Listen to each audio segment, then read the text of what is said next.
Hey friends, welcome. Doing a little traveling around the Outer Banks of North Carolina this week, and I came across Flying Smiles Kites. You've probably heard of it. Let's go in and check it out.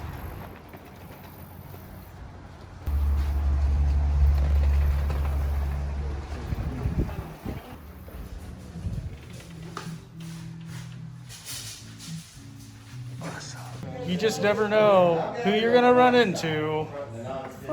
At kite shops? At kite shop, well, anywhere. Random. Random.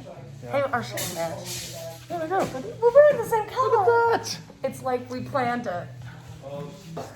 Guys, they got everything in this store. There's like obviously kites, but there's like puzzles and there's games, and they got the good stuff too. This isn't like, you know, your regular little tourist type of things. They got like good quality. Look at these cool little mini kites. I don't believe I've ever seen that in a kite store before. Got a somewhat replica of a Wright Flyer here. Little kite kits you can purchase. Winders, easy flyers, a whole bunch of easy flyers.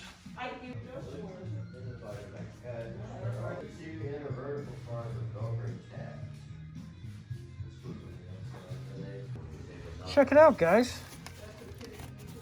Okay, from an AKA convention in Ocean City in 2002. Very cool.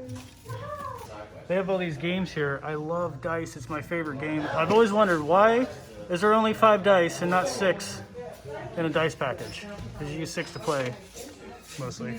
Got some really cool jewelry here, too. That remind me of feathers. My favorite flying disc, Roby. Cassie's doing social media. Cassie, we're double vlogging right now? Wait. Look, we've got a camera on a camera. Guys, did we just create like the 2020 like wormhole? Something weird is gonna happen because of this. Okay. That's a kite over there, but we saw Look at these rad kites. So years later, Dad and I were at Joyce King. I don't know if you're out there. But the story actually comes that before we saw this kite, you can't ride a kite physically. And I was almost like, hey, you should visit my parents' shop. Stability of the sled and stability of the depth. I really do. Are you guys gonna eat some food? Friends, I'm here with probably a familiar face to a lot of you, Cath Shook. Now, this woman here, along with her husband, who's kind I thought I didn't catch him back there. He's back over there. He keeps running away. Yeah. They're responsible for these kites right behind you here. You see these very famous kites. You see them on the beach all the time. They're responsible for this very cool kite shop. Cath, tell me, how did this shop come about? Frustration with lack of access to all the cool stuff that kite flyers want and need and think they need, and we just couldn't have access to it. So by having my own place, I now had that special business license that allowed me to approach whether they were small organizations, big companies, but it gave me the ability to go have access to cool kite stuff. Well, you have a lot of cool kites in here. You want to walk us around and show us some of these kites that you got? All right, do you want to start with the history or you want to start with the other stuff? Well, I'm a sucker for history. So why don't we start with the historical ones here? All right, up here we have number 13 Revolution Kite. I apologize that I can't remember Tom's last name. He passed away in about 2016 or 17, put all of his, and his wife put his things up for auction. Another friend from Cleveland, John Foley, bought it and then gifted it to us because he wanted us to have it in the shop. It is this is the kite that was in the poster. It's all original. That's the stuff. kite. The kite.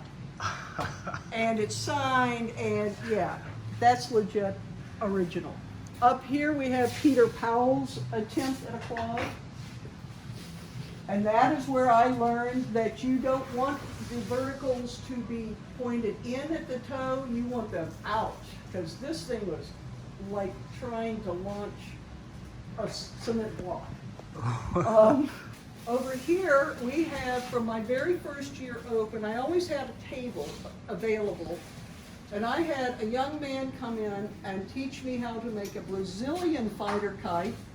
He had grown up in Brazil with his parents who were missionaries, and he had learned how to do kite fighting there. In the other corner, that was a fun one because a gentleman walked in the store killing time while his grandson was off at what used to be the skate park.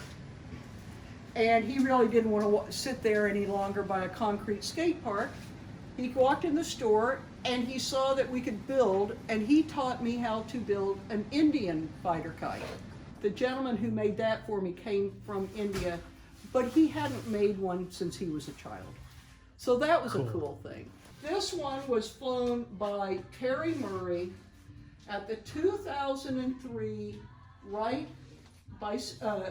Centennial Kite Festival in front of Joe Hidzicki, and it was the first time that Joe had ever seen Terry Murray fly.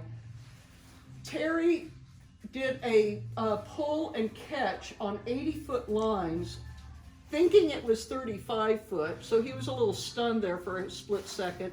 Still caught the kite, and Joe Hidzicki walked up to him and said, "Oh my God, you fly my kite better than I do." And I had them both sign the kite. The Walla.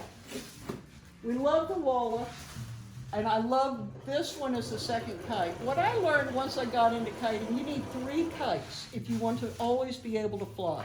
You need something that's good for middle range wind. You need something that's good for high wind. You also need something that'll fly in no wind. You create the pressure on the sail to do that by keep the kite in the air. The Walla will go 0 to 20. This one will go 5 to 35 or something. And that way you only need 2 kites down. And that it was just something that I thought was good, interesting. They had taken it from 3 down to 2, overlapping. If you could only have 2 kites in your life, then those would be the 2 if you're a single line flyer. There's Vertigo, that's 3. The Phoenix is out of Australia, 4. We have the 3 Winds, and I believe that one has a Lamb Hawk bridle on it, as opposed to the more traditional Rev developed bridles. We have ours over here. We obviously have the Rev above it, a special single sail. Our demo is a 1995 Rev 2. Works perfectly in store to teach people how to control the handles. So we have pancakes and bacon over here. It is asymmetrical, so you have to control the flight to keep it going straight. But what it really loves to do with that big wide sail is it loves to float. The Deca does the same thing. It loves to be vertical, and then it's horizontal. So at that point, I decided to call it pancake and bacon. All right, Mark Heatley, your kites are getting finished.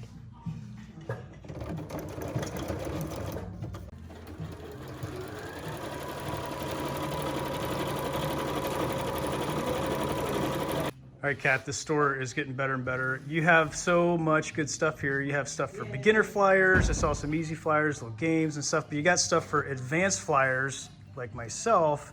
What do you got here for everybody that's out there on the flying field and maybe they lose their handles? Maybe they need some line. Do you have any of that? Absolutely. We have.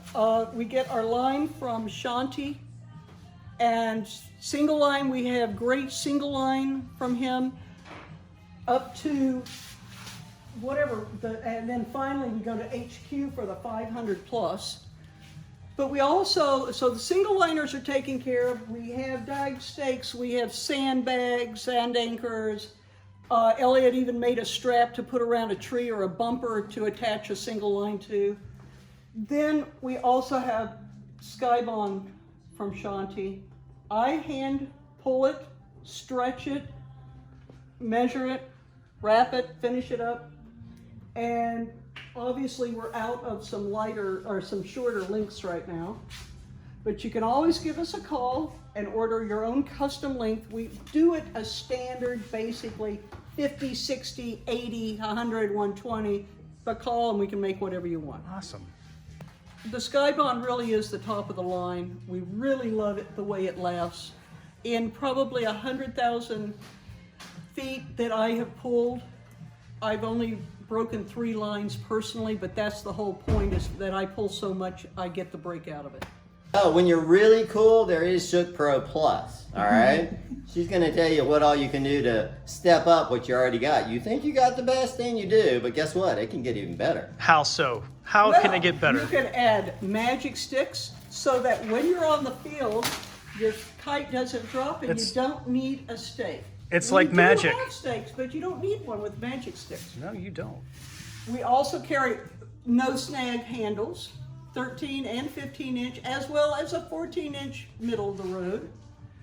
Those are my And favorite. we can tie bridles. We do stack lines for the stacks that are out now.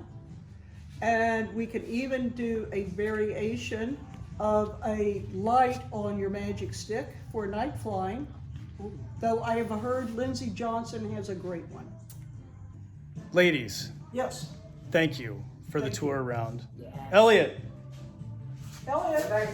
thanks for the tour. You're welcome, Drayton. See ya. Come back and see me again. Guys, how can people find the website? How do they find out how to buy all of this cool stuff you have in this store? This is awesome. So right now, basically social media, because I'm working on a website. So come October, November 2020, there will be a website to shop at, flyingSmilesKites.com. Right now there is a website, there's a phone number on the website. We're on Facebook, we're on Instagram.